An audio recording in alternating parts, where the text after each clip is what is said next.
நீங்க கூட அந்த அனனியா சப்பிரா ஸ்டோரி வாசிக்கும் போது யோசிச்சிருக்கலாம், அவங்க ஆண்டவருக்காக எல்லாரும் கொடுக்கறத பார்த்து அவங்களுக்கும் கொடுக்கணும்னு ஆசை. ஆனா கொஞ்சம் நம்ம தேவைக்கு வேணும்னு எடுத்துக்கிட்டாங்க. இது என்ன பெரிய தப்பா? அதான் ஆண்டவருக்கு தான் கொடுத்தாங்கல்ல, இதுக்கு போய் ஆண்டவர் 2 பேரையும் அப்படியா போட்டு தள்ளணும் அப்படின்னு நீங்க என்ன பண்ணிருக்கலாம், யோசிச்சிருக்கலாம்ல. ஜென்ரலா ஒரு ஹியூமனிட்டிலாம் நமக்கு இதெல்லாம் வாசிக்கும் போது என்ன வரும்?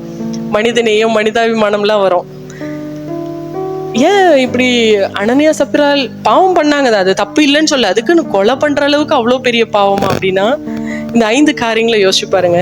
இப்ப நம்ம இந்த வார்த்தை தெளிவா சொல்லுது, பரிசுத்த ஆவியை சோதிக்கிறதுக்கு நீங்க என்ன பண்ணீங்க?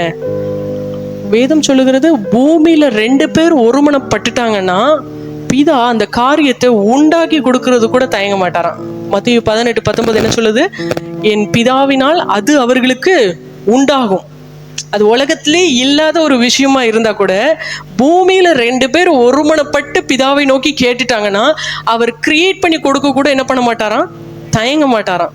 அவர் உருவாக்கி கூட கொடுத்துருவாராம். ஜஸ்ட் ஒரு கணவன் மனைவி இணைந்து ஒருமனப்பட்டு ஜெபிக்கிறாங்கன்னா ஒரு அந்த கருவுல குழந்தையே வர்றதுக்கு வாய்ப்பு இல்லை, சான்ஸே இல்லை. 100% மெடிக்கலி அவங்களுக்கு குழந்தை பெற்றுக்கொள்றதுக்கு வாய்ப்பே இல்லை. ஆனா பிதா பாக்குறாரு, இவங்க 2 பேரும் ஒருமனப்பட்டு ஜெபிச்சிட்டாங்களா, அதை உருவாக்கிடுவாரு. புரியுதா அவருடைய பவர், அவருடைய கேரக்டர் புரியுதா? அதே தேவன் இவர்கள் பரிசுத்த ஆவியை சோதிக்கிறதற்கு ஒருமனப்படும் போது அவருக்கு எப்படி இருந்திருக்கும் அந்த ஆஸ்பெக்ட்ல பாருங்க.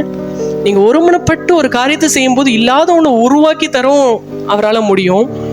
நீங்க எனக்கு விரோதமாகவே ஒருமனப்பட்டு இந்த காரியத்தை செய்றாங்க. அவங்க நினைச்சாங்க யாருக்கும் தெரியாது, ஆனா அவங்களுக்கு தெரியல நம்ம பரிசுத்த ஆவிக்கு விரோதமாய் ஒருமனப்படுகிறோம் என்று.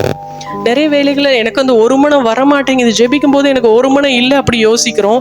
ஆனா நம்ம இன்னொரு காரியத்தை குறித்து கவனமா இருக்கணும்.